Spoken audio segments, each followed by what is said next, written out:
আসসালামু আলাইকুম প্রিয় দর্শক, ল অ্যান্ড লাইফ টিভির পক্ষ থেকে আপনাদের সবাইকে জানাচ্ছি স্বাগতম। আজকে আমরা প্রপার্টি বা ল্যান্ড ডকুমেন্টস ভেটিংয়ের উপরে আমাদের একটি কোর্স শুরু করতে যাচ্ছি। এই কোর্স আমরা অনেকগুলি ভিডিওর মাধ্যমে করব, একটির পরে একটি ভিডিও আসতে থাকবে, আপনারা দেখবেন। তো প্রথম পর্যায়ে আমরা প্রারম্ভিকে আপনাদেরকে সম্পত্তি, যেটা নিয়েই মূলত আপনাদের কাজ হবে, যেই সম্পত্তির মালিকানা নির্ধারণ করবেন সেই সম্পত্তি আসলে কী জিনিস সেটা আপনাদেরকে দেখাবো।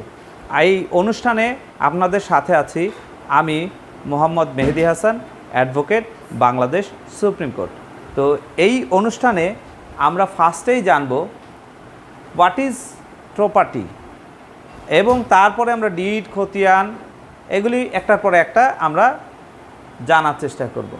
তো প্রথমেই আসেন যে প্রপার্টির একটা সংজ্ঞা আমরা এখানে নির্ধারণ করেছি, সেটা হচ্ছে সাধারণভাবে যাহার উপর মানুষের অধিকার আছে এবং যার সাথে মালিকানা ও দখল সত্ত্বের বিষয়টি জড়িত, যাহা ভোগ দখল বা দখলযোগ্য এবং হস্তান্তর করা যায় তাকে সম্পত্তি বলে। তাহলে এটা যদি আমরা সংক্ষেপ করি তাহলে আমরা কি পাচ্ছি, যে এমন একটা জিনিস যার মালিকানা, তার উপরে আপনার একটা অধিকার হয়, আপনার একটা মালিকানা তৈরি হয়, একটা দখল সত্ত্ব থাকে, আপনি ভোগ দখলে থাকেন এবং এটা হস্তান্তর করা সম্ভব। আমি যদি আপনাদেরকে উদাহরণ দিয়ে বুঝাই, ধরে নিচ্ছি এটি একটি মোবাইল ফোন। এই মোবাইল ফোনটা আমি বসুন্ধরা সিটির একটা দোকান থেকে কিনেছি। যখন আমি কিনেছি তখন কিন্তু ওই দোকানের যে লোক আছেন তিনি আমার নামে একটি পাকা রসিদ তৈরি করে দিয়েছেন এবং এই ফোনের IMEI নাম্বার, হয়তো IMEI তো বলে, IMEI নাম্বারটা আমার নামে রেজিস্ট্রি হয়েছে এবং পরবর্তীতে এই ফোনটা আমি ব্যবহার করছি। আচ্ছা, এমন যদি হতো যে এই ফোনটা আমার নামেই রেজিস্ট্রি হয়েছে কিন্তু আমি ব্যবহার করছি না, আমি আমার মাকে দিয়ে দিয়েছি বা ভাইকে দিয়ে দিয়েছি বা ওয়াইফকে দিয়ে দিয়েছি, কোনো একজনকে দিয়ে দিয়েছি, তাহলে কিন্তু এই ফোনটার উপরে আমার অ্যাবসলিউট ওনারশিপ তৈরি হলো না। আমার নামে কেনা হয়েছে ঠিক আছে, কিন্তু আসলে কিন্তু এটা আমি ভোগ দখল করতে পারছি না। তো সম্পত্তির হতে হলে, আমার সম্পত্তি হতে হলে এটাকে আমারও ভোগ দখল করতে হবে। আর একটা জিনিস হচ্ছে এটিকে আবার আমি হস্তান্তরও করতে পারবো। ধরেন এই ফোনটা এখন আমার পছন্দ হচ্ছে না, আমি আপগ্রেড করতে চাই বা অন্য আরেকটা ব্র্যান্ডের ফোন কিনতে চাই, এটা আমি আরেকজনের কাছে সেল করে দিয়ে আমি যেন আরেকটা কিনতে পারি। এই যে হস্তান্তর যোগ্যতা, তাহলে কয়টা জিনিস মাথায় রাখবো? একটা হচ্ছে যে অধিকার থাকতে হবে, মালিকানা থাকতে হবে, দখল সত্ত্ব থাকতে হবে, আমি ভোগ দখল করতে হবে এবং এটাকে হস্তান্তর যোগ্য হতে হবে। এই কাজগুলি হলে একটা জিনিসকে সম্পত্তি হিসেবে ঘোষণা করা হবে।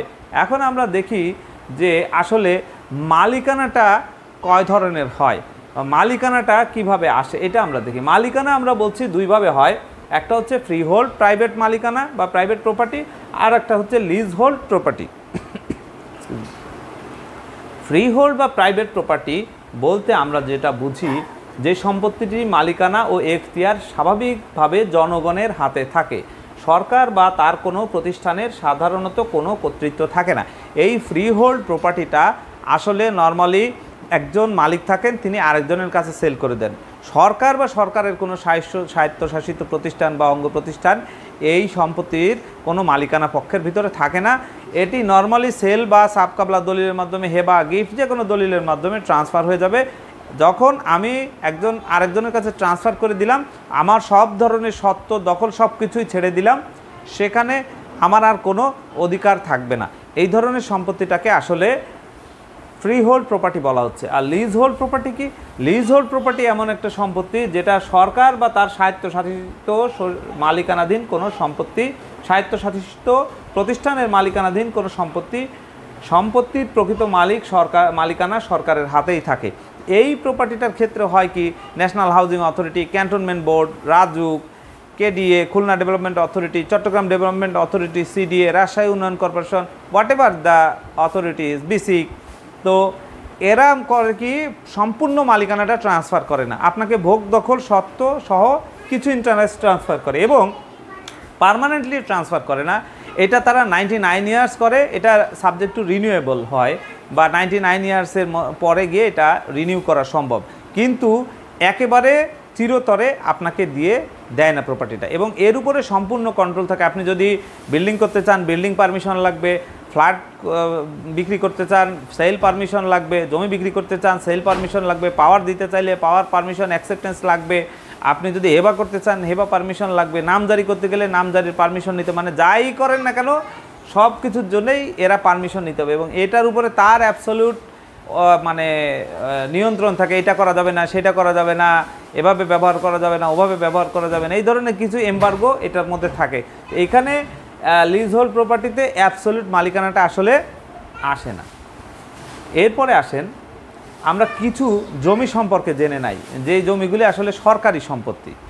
সরকারি কি সম্পত্তি আছে? সরকারি খাস সম্পত্তি। খাস না মানে 1 নম্বর খতিয়ানের যে সম্পত্তিটা থাকে এটা সরকারি খাস, আর 1/1 হলে ভেস্টেড, ওটা নিয়ে পরে আলাপ করব। 1 নম্বর খতিয়ানে যে সম্পত্তিটা থাকে এটা সরকারের খাস সম্পত্তি।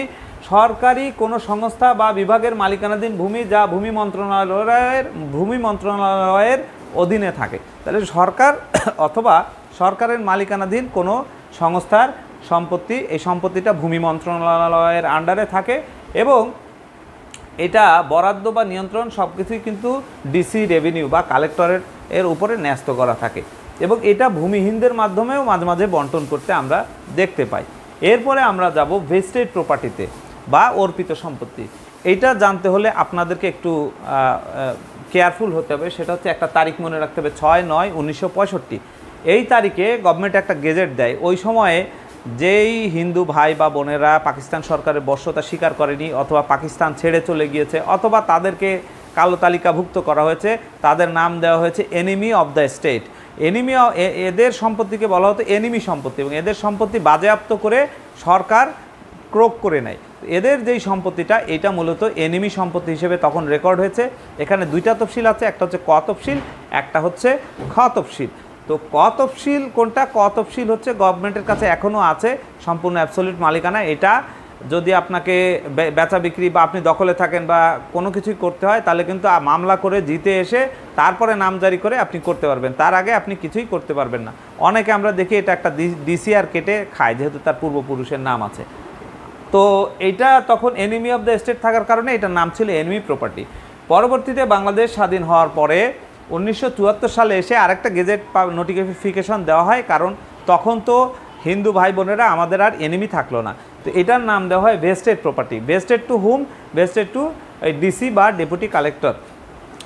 এইটা এই ক তফসিল সরকারের কাছে রয়ে গেছে, কিন্তু খ তফসিল যেটা সেটা কিন্তু গভর্নমেন্ট রিলিজ করে দিয়েছে, এবং এমনভাবে রিলিজ করে দিয়েছে ধরে নেওয়া হবে কখনো তফসিলভুক্ত ছিল না, ওখানে পরিষ্কার করে লেখা আছে।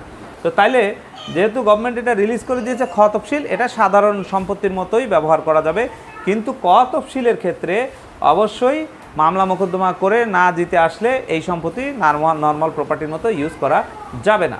আরেকটা হচ্ছে অ্যাবান্ডন প্রপার্টি। আমাদের মহান মুক্তিযুদ্ধের সময় আমরা জানি যে 1971 সালে 30 লক্ষ বা তার অধিক মানুষ মৃত্যুবরণ করেছেন।